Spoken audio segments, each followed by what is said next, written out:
2024 তারিখে বাংলাদেশে একটি ছাত্র জনতার সমন্বয়ে গণ অভ্যুত্থানের মাধ্যমে নতুন একটি সরকার চলে আসছে।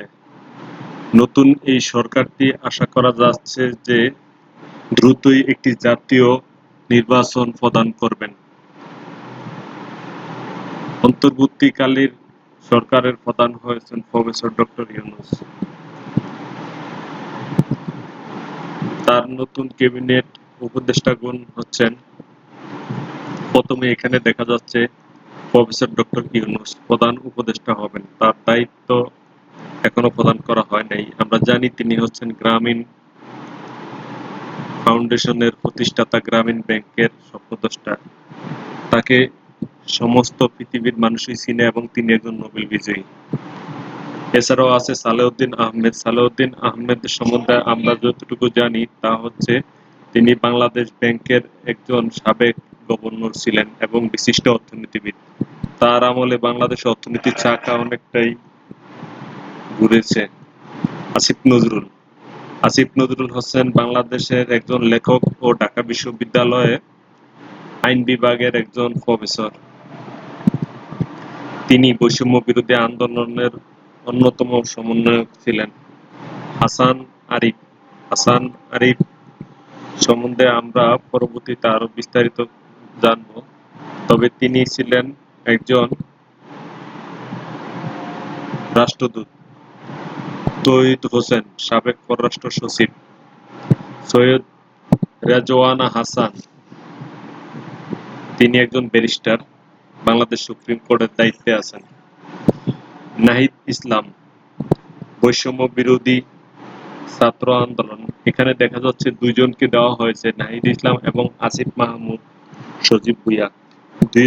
দুজনেই সমন্বয়ক, বৈষম্য বিরোধী ছাত্র আন্দোলনের অন্যতম স্বপ্নদ্রষ্টা, যাদের নেতৃত্বে মূলত আন্দোলন সফল হয়েছিল।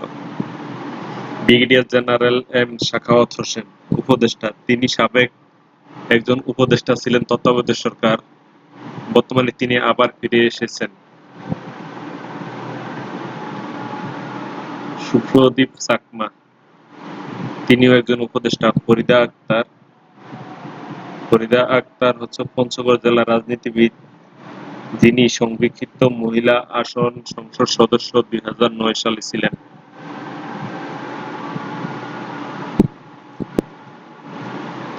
বিধান রঞ্জন রায়, তিনি একজন উপদেষ্টা। নূরজাহান বেগম, বাংলাদেশ ঝিনাইদহ জেলার রাজনীতিবিদ, তিনি সংরক্ষিত মহিলা আসনের সাবেক সংসদ সদস্য ছিলেন।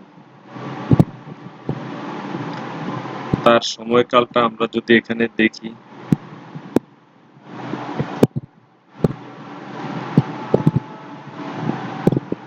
দুই 2009 থেকে 2014 সালে তিনি সংসদ সদস্য ছিলেন।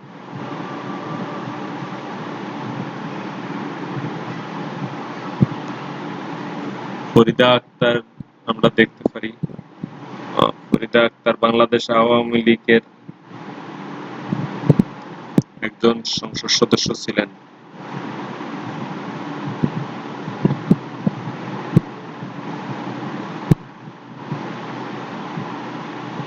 তাহলে কমিটিতে আওয়ামী লীগের দুজন রাখা হয়েছে।